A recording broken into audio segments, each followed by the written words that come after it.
All available assistance required at Dubai. Emergency descent underway. 22 minutes after takeoff, Get your oxygen mask on. the pilots of a UPS cargo jet face a life-threatening emergency. A cockpit full of smoke is an absolutely terrifying condition. Can you see anything? Oh, I can't see anything. It's about as bad as you can get. The pilots need information fast. Tell me what to do. What altitude, what speed, what heading? Controllers on the ground may be their only hope. I want you to tell him exactly what I say when I say it. It's almost impossible to grasp the magnitude of the task. 300 feet, any runway is available. If he doesn't sort this out, this is going to result in a catastrophic accident. Mayday, Mayday.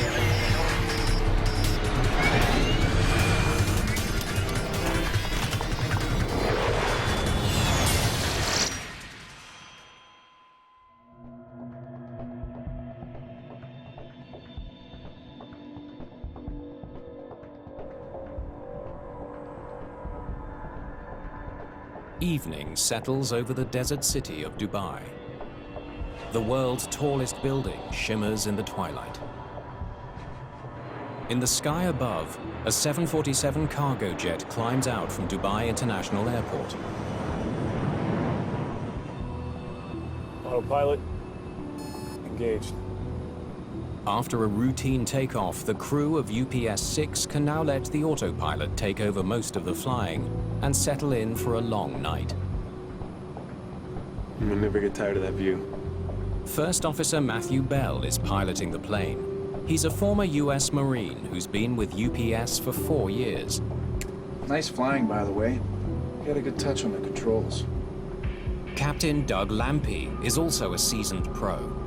He's been with UPS for 15 years and logged more than 4,000 hours on the 747.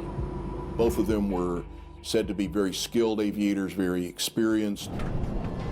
The massive cargo hold of the 747 is filled with 228,000 pounds of freight bound for Germany. The 3,000-mile journey will take the plane northwest from the United Arab Emirates, past Bahrain and the Middle East, before crossing Europe to land in Cologne. Dubai is one of the major cargo hubs in the Middle East, in fact, in the world. A lot of cargo moves at night. So oftentimes when we're asleep, we have over our heads thousands upon thousands of cargo flights moving the freight and being delivered the next day. As the 747 climbs, it passes into Bahrain's airspace, and the captain tunes his radio to contact a new controller there. Bahrain, UPS-6 climbing to flight level 320. That'll be fine, UPS-6. This is Bahrain, and you are in radar contact. Radar contact now for UPS-6. Thank you. Richard Phillips is now responsible for the plane. It's busy airspace. There's a lot of frequency changes. There's a lot of different air traffic controllers you talk to while traversing this airspace.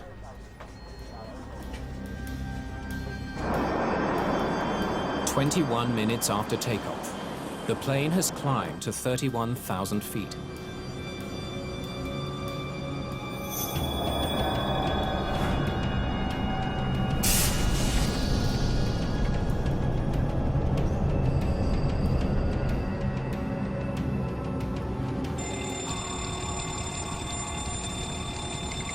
Fire, main deck forward.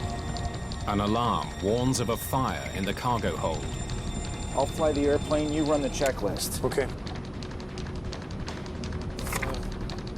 Checklist for fire main deck forward. Land at nearest available airfield. Just got a fire indication on the main deck. I need to land ASAP. To have a fire on an airplane directs the crew to immediately land the airplane. There is no such thing as a good fire. Doha is at your 10 o'clock and 100 miles. Is that close enough? Phillips asks the crew if they'd like to land at a nearby airport. But the captain has a different idea. How about we turn around and go back to Dubai? I'd like to declare an emergency. He wants to return to the airport they took off from. They knew the facility, they had the charts, giant runways, plenty of firefighting capability, good air traffic control. Phillips quickly finds a route to get Flight 6 back to Dubai. UPS 6, make a right turn heading 090. Turn right, 090.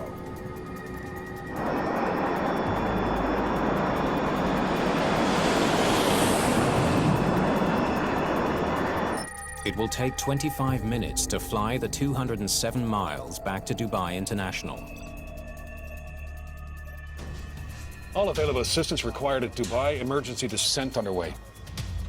In Bahrain, Phillips' workload just skyrocketed.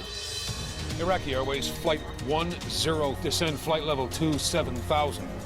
It's his job to keep the airspace around UPS 6 clear of other planes. Iraqi Airways Flight 1, turn right 10 degrees. I've got an emergency descent. When you declare an emergency in an airplane, anywhere in the world, you can fly at any altitude, at any heading, go in any direction, fly through any airspace. Dubai 70, make a left turn 190. It doesn't matter. You own the sky. Pack 2 and 3 off. The first officer activates the fire suppression system and depressurizes the cargo hold. The maneuver sucks the oxygen from the hold, which should stifle the flames. Cargo airplanes have a unique advantage in that they can starve a fire of oxygen, which is one of the 3 essential elements of a fire. Get your oxygen mask on. The pilots also don emergency masks with up to 2 hours of oxygen, in case smoke gets into the cockpit. Part of the checklist is to put on your oxygen mask. You don't have any choice, and in a fire it's pretty obvious that you need to be breathing. Captain Lampe flicks off the autopilot and begins flying the plane manually. For the pilot to be hands-on in the emergency, he can immediately make inputs to the airplane without having to deal with making entries to a computer or anything like that. He can just simply point the airplane where he wants it to go.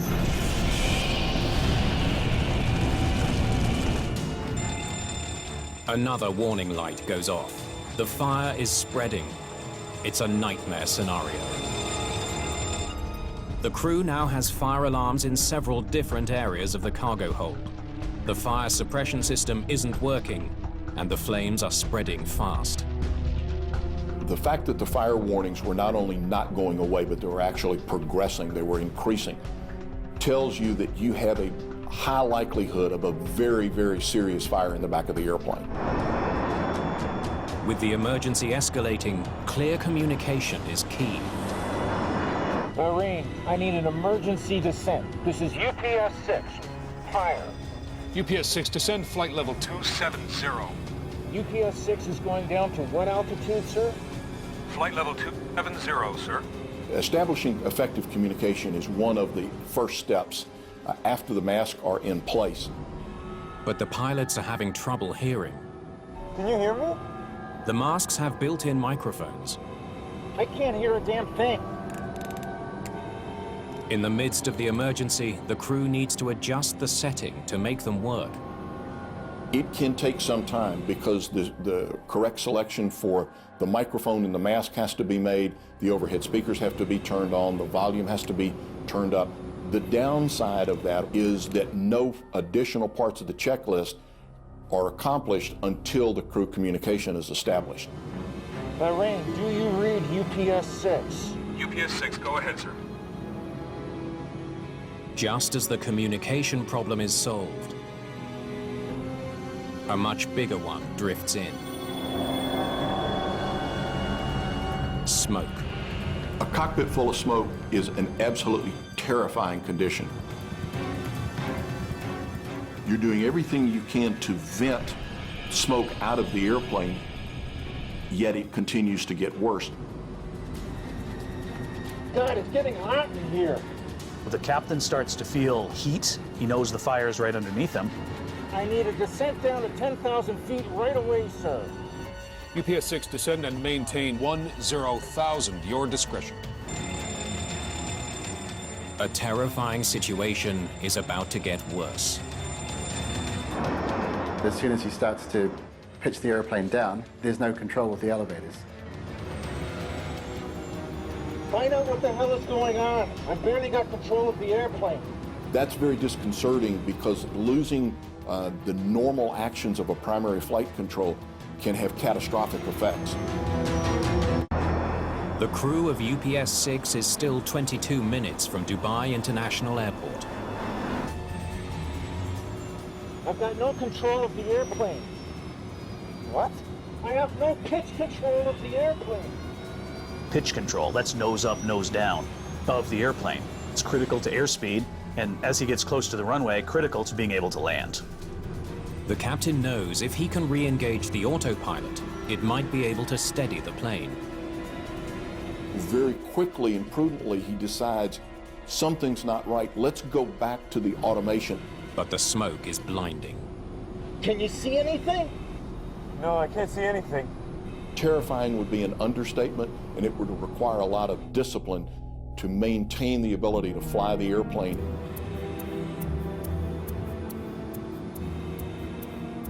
The captain gropes through the smoke and finds the autopilot control. The strategy works. For now, the plane is stable. But navigating back to the airport with smoke obscuring the controls will still be an enormous challenge. UPS-6, proceed direct to Dubai when you're able. With UPS-6 about to fly out of his airspace, Phillips gets on the phone to controllers in the United Arab Emirates to make sure Dubai Airport is ready for the incoming plane. UPS-6 is reporting a cargo fire and has declared an emergency. Try and get Dubai into the computer. The crew needs to program their autopilot for the return to Dubai. Let's get straight into 12 left. 12 left. Okay. Unfortunately, the pilot is going to need to see that autopilot to configure it. No, I can't see it. It's almost impossible to grasp the magnitude of the problem-solving task. If they can get close enough to the runway and maintain the correct speed, a high-tech guidance system at the airport might help get the plane to the ground. The Instrument Landing System, or ILS, sends out radio signals from the end of the runway. It can guide the plane down both vertically and horizontally from about 12 miles out. The autopilot in the 747 is pretty sophisticated. It could pick up that Instrument Landing System signal and automatically fly the airplane and bring it all the way, basically to the threshold of the runway.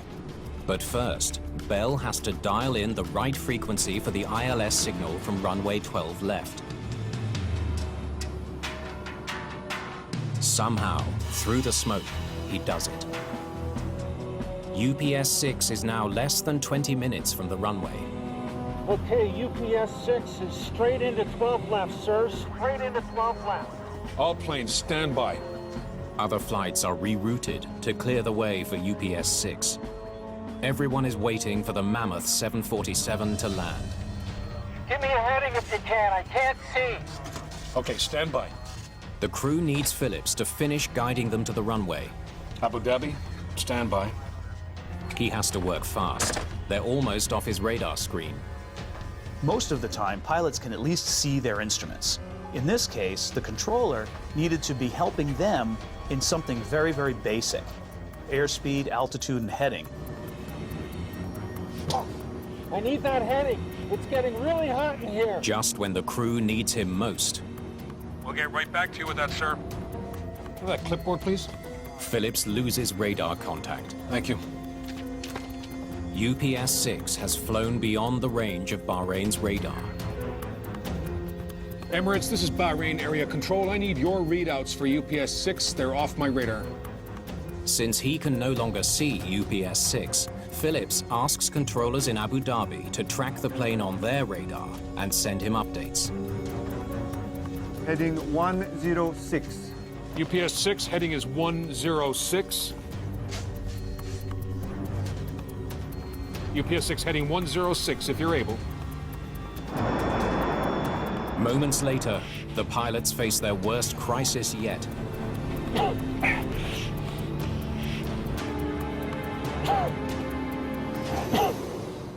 I got no oxygen. Okay, hold on. Are you okay?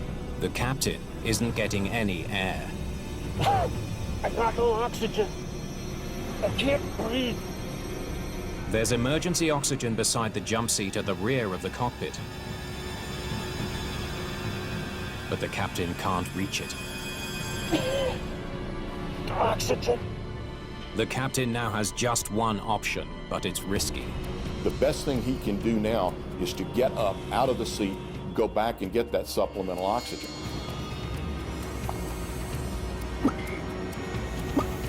You fly.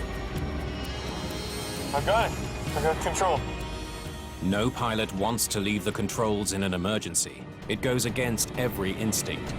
That would be a hard decision to make, and one made almost out of desperation, or put another way, made with no other choice. As the seconds pass, with no sign of the captain's return, First Officer Bell faces a terrifying reality. He is now on his own.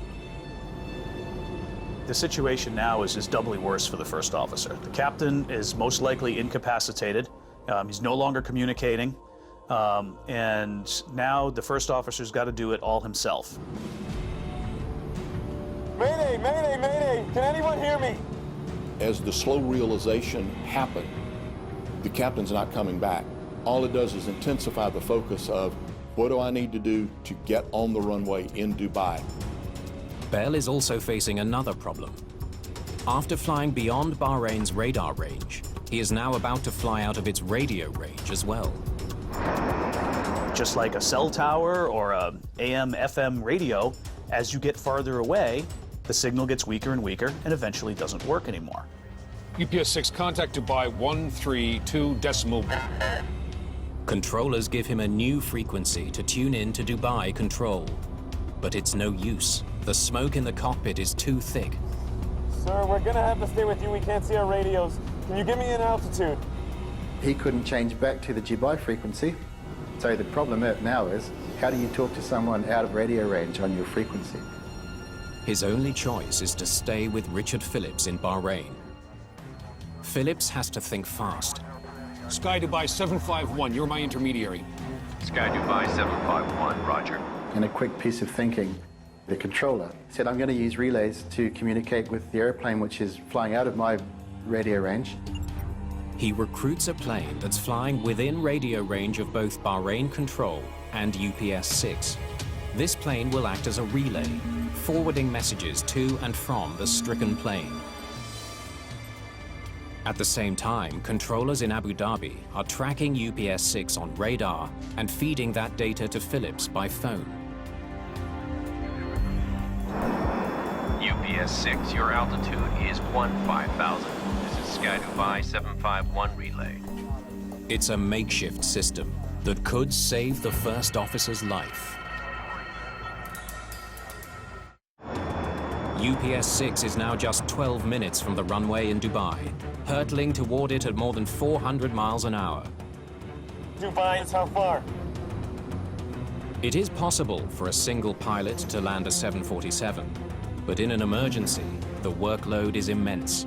He can't see his instruments, doesn't know where he is in relation to the ground or the airport, and has basic troubles in controlling the airplane.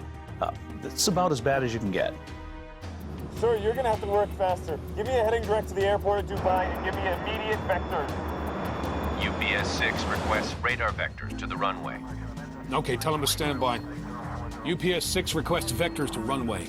In Bahrain, Phillips draws on all his experience to manage the communications. The air traffic controllers were faced with this unique situation. Pilots who couldn't see their instruments, never mind just couldn't see outside, and were trying the best they could to give this pilot the information that he needed. Current airspeed immediately! Immediately! As he fights for his life, all Matthew Bell knows is that the information he needs can't come soon enough. There's a lot of people in this communication loop, and information has to pass from one person to the next, to the next, to the next, and this takes time. And that's something the first officer doesn't have very much of. As UPS 6 speeds ever closer to Dubai, Phillips struggles to keep the lines of communication open. As each relay plane flies out of range, he must scramble to find another. Dubai 1, you up? Dubai 1, go ahead. Dubai 1 is a government aircraft, a 747.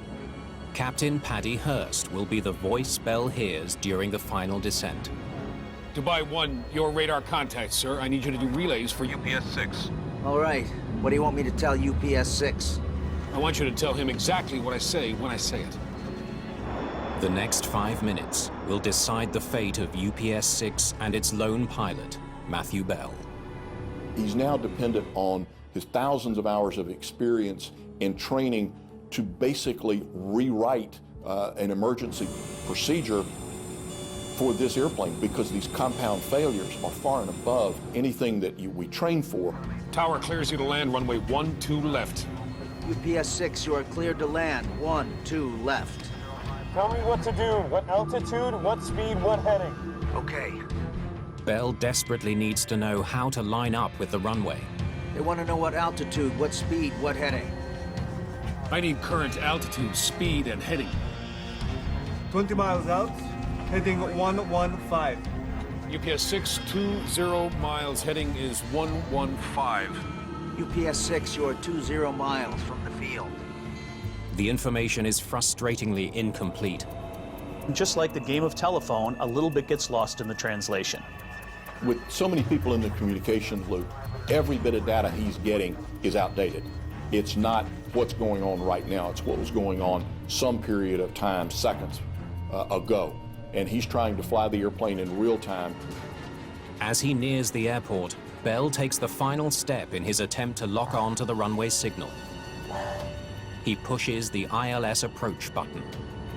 Come on. He knows it may be his last chance to get his plane on the ground safely. If the autopilot system captures the both lateral and vertical parts of the ILS, it says that you have a high likelihood of getting the airplane to the airport. You may bend it, it may end up in some pieces, but it's the highest likelihood of survival. No traffic between the field and the aircraft. No traffic between the field and the aircraft. Bell is doing the impossible. He manages to line the plane up with the runway. He's too high and he's too fast. But it's not enough. The plane is moving too fast to capture the ILS signal. In an instant, his best chance for a safe landing is gone. They said he's too fast and too high. Is he able to make a 360? Circling would give Bell more time to slow his plane and try again to capture the signal. You're high and fast. Can you do a 360? Negative, negative, negative. He's what's known as behind it. He's not on the proper vertical profile. It's not getting better. If he doesn't sort this out, this is going to result in a catastrophic accident. Bell doesn't give up. He sets the autopilot to speed up his descent. Here we go. He hopes he can bring the plane in steep and fast and somehow make the landing work. Bell is blinded by the smoke. He's operating the plane by feel. He extends the flaps and drops the landing gear.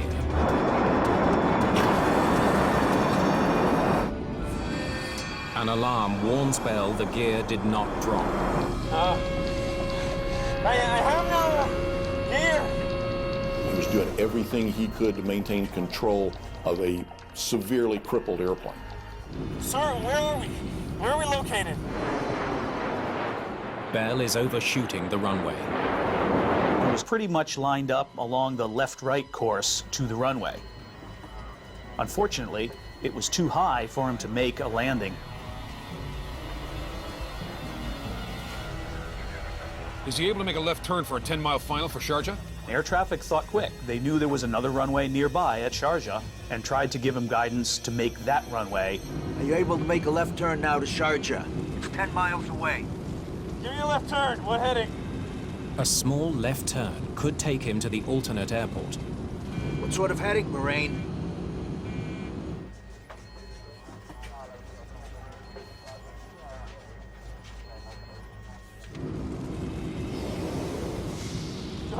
What heading? Heading 095. You're on final for Sharjah. Bell tries to enter the heading into the autopilot.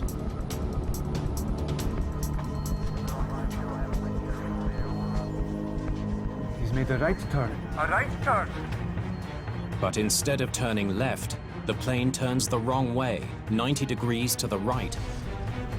Unfortunately, one digit was wrong, 195. And instead of turning left towards Sharjah, the airplane turned right, away from Dubai and Sharjah. Bell feels the plane bank the wrong way. He disconnects the autopilot to try to correct his course, but he still has no manual pitch control. The nose of the plane drops. He has no manual flight controls. So the auto flight system is off, and he has to control pitch, but he has no elevator control. My airspeed! What's his airspeed? Ground speed 266. The first officer never gave up trying to fly the airplane or land the airplane. Okay, your ground speed is 266. It sounds like you're too fast. 800 feet. You're 800 feet.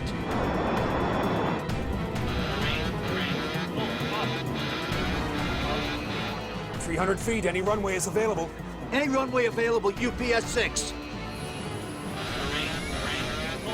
If able, climb immediately. Climb immediately! UPS 6, climb immediately.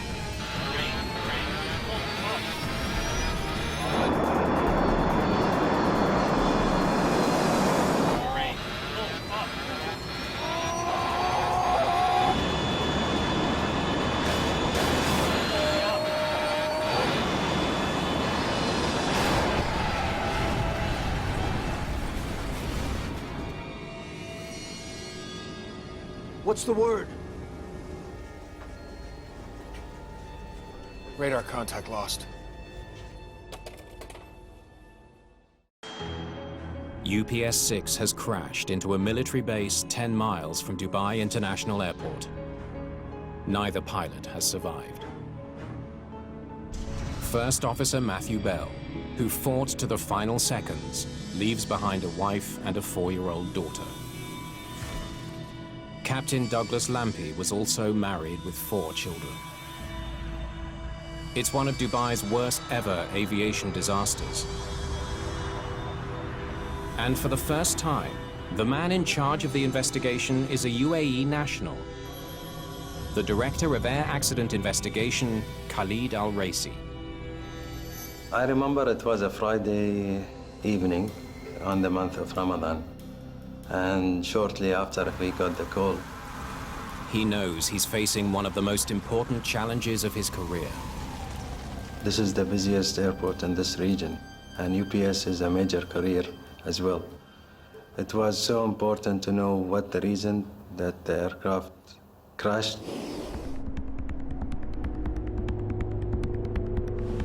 Al-Raisi already has an important lead. The pilots told controllers the plane was on fire. But he doesn't know what caused the fire, or how it could have crippled a jumbo jet so completely. The $220 million plane is now charred rubble. The unrecognizable remains spread over a wreckage site the size of 6 football pitches. The airplane had hit at very high speeds. There were a lot of small pieces, and when that happens, from an investigative standpoint, it's going to be really challenging. Al-Raisi quickly appoints New Zealander Darren Straker to lead the investigation. Straker is an experienced air crash investigator recently recruited to the UAE. Okay, let's get moving. We need to see every piece. First question is, what was on fire? How did it get on board? Why didn't the aircraft fire suppression system handle it? And how did this 747 drop out of the sky in the middle of a large city? Since the 747 is American-built, well, what do you need? Al-Raisi also calls in investigators from the U.S. National Transportation Safety Board. We knew right away from the air traffic communications they had this catastrophic fire and all these other side effects in the airplane. We needed to find out, how could this happen? The 747 is one of the most popular planes in the sky.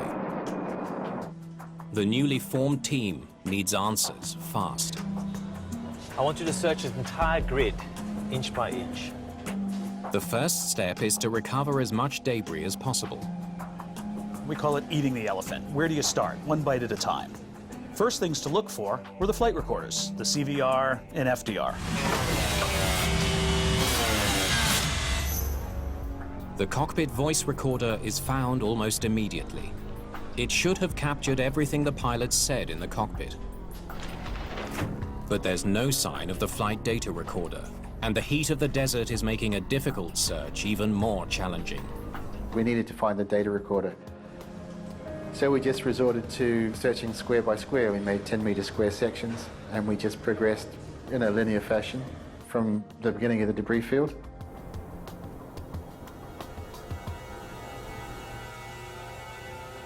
Meanwhile, investigators hope the cockpit voice recorder will provide some leads.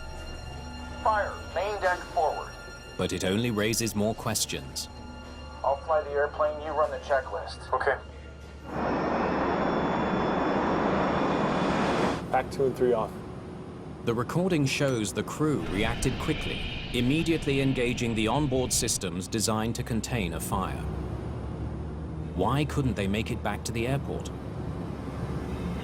Those systems should prevent this from happening, but they didn't. I've got no oxygen. I can't breathe. The thing that stood out for me was the speed of the onset of the problems they faced. How does a fire get so out of control, uncontained, that the airplane is rendered almost unflyable and the crew is put at risk? 3 days in, the search for the second recorder pays off. The flight data recorder should contain information about exactly where the fire started and how it progressed. Let's see what the lab can do with this back in Washington. Investigators won't know what they have until they can get the recorder to an NTSB laboratory for analysis. Recorders are designed to withstand some fire and some heat, but they're not completely immune. They can be burned, they can be damaged by heat and by impact.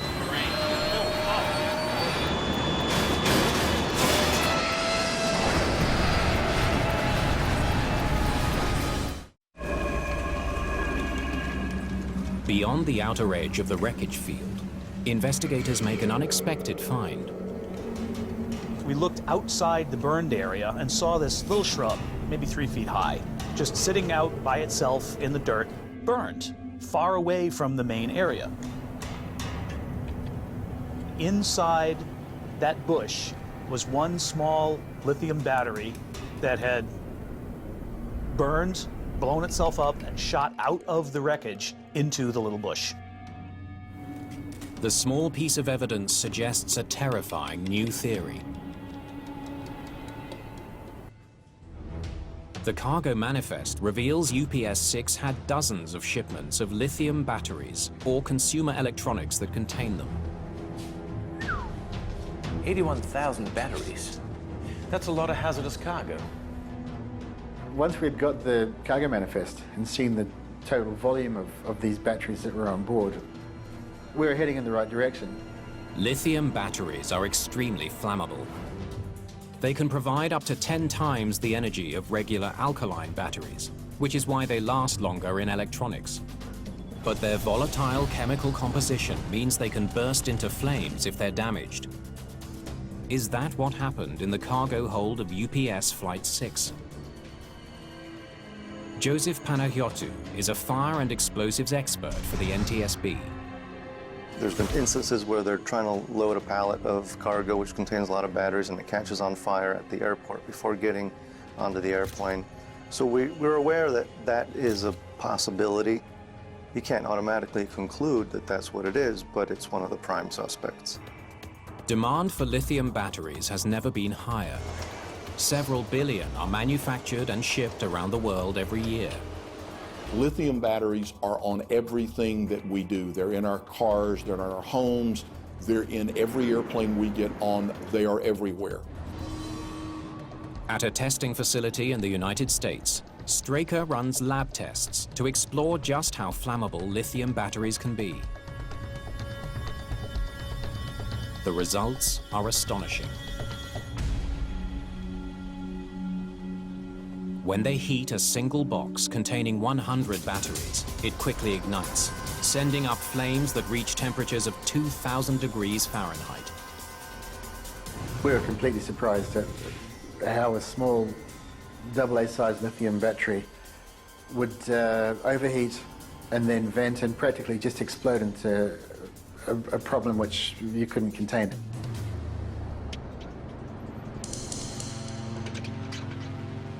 The black box flight data has been downloaded. Investigators study each parameter, trying to reconstruct how the plane broke down over time. We could see numerous systems failing, things dropping offline. We could start tracing back as things were failing, lining them up physically with the airplane. The next step is to map the failures and use them to trace the path of the fire. The data paints a vivid picture of an intense fire that burned through the cargo hold at a critical location. All the failures are right here, behind the cockpit. If you are familiar with the 747, you know it has that very distinctive hump up in the front. The cockpit is part of that hump, and the cargo deck is underneath there. A lot of the cabling, the control cables, electrical cabling and everything, ran through this one common area just at the aft part of that hump, right above the part of that cargo compartment where we saw the first fire alarms. So what was in the containers beneath those systems? Bingo. Lithium batteries. Right underneath the critical failure points in the airplane, we found some shipments in there of some pretty large batteries, a lot of energy, packed in a very dense place. And that was a big moment to figure that out. We had the solution to the issue of where the failures originated and how they originated. In the crowded cargo deck, the flames soon spread to other containers, many of which also contained batteries. We've seen in fire tests that sometimes they become projectiles, flaming projectiles, and they can spread a fire that way and make it even worse.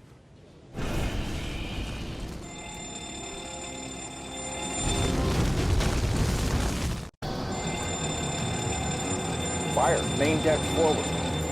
By the time the crew gets a warning, the fire is already burning too intensely for the suppression system to put it out. The manual flight control system is in the direct path of the fire. Luckily, the autopilot system is not. It can still send electrical signals directly to the servos that operate the plane's controls.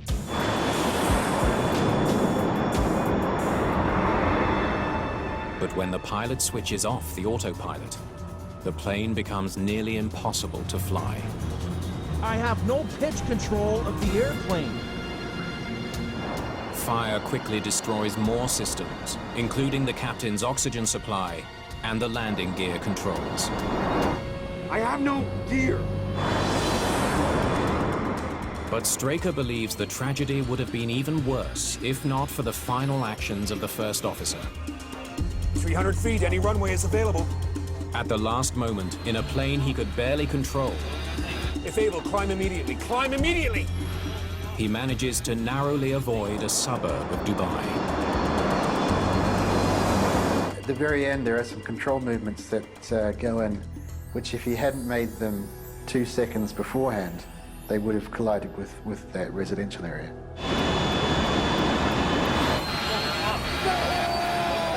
He knew what was in front of him, and he also knew from the ground proximity warning system that time was running out.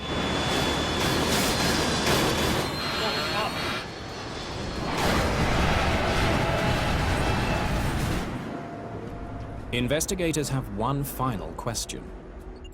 The 747's cargo area is equipped with a flame-resistant liner. It wraps the entire cargo hold in a protective shield.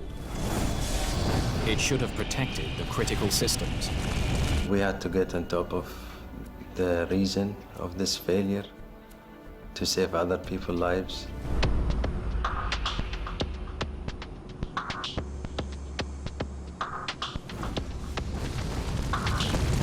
To find out how fire could have burned through the plane's protective cargo liner, investigators conduct another dramatic test.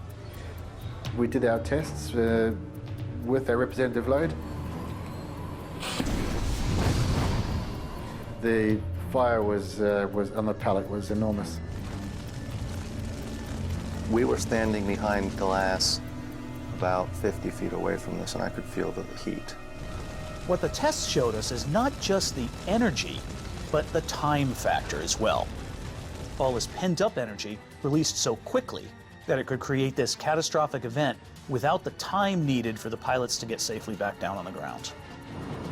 The cargo liner failed. The flames spread quickly, eating through vital control systems. Once the single point of failure, which is the cargo liner, has disintegrated, you don't have protections for your oxygen system, you don't have protections for your flight control, you don't have protections for your environmental control, it's all gone.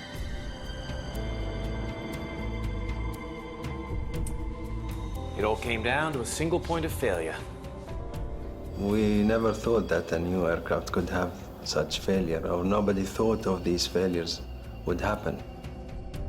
The final report highlights the need for better smoke detectors and fire extinguishers in cargo holds. It also calls for new fire-resistant cargo containers. The final report for UPS-6 came up with 36 safety recommendations. This number talks by itself on the depth of the safety lessons which we learned from this accident. One of the big changes that's already occurring in the cargo industry is the concept of container-level fire detection.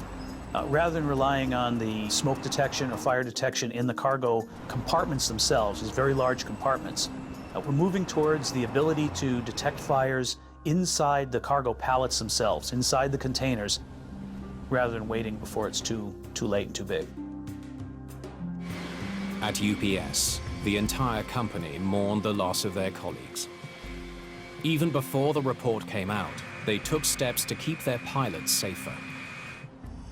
The company is testing a new cargo container that can withstand a 1,200-degree fire for up to 4 hours. That type of containment capability will allow our people, as well as anyone in the world, to safely get an aircraft on the ground no matter where they're flying. UPS has also improved safety in the cockpit. We've implemented full-face oxygen masks, which can be placed on our pilots with one hand. 3 seconds gives them more time to respond to perhaps a smoke-filled cockpit. We also will be the first international carrier to install EVAS, which is the Enhanced Vision Assurance System. The new system creates a sealed air bubble for the pilots that allows them to see both their instruments and the view ahead if the cockpit ever fills with smoke.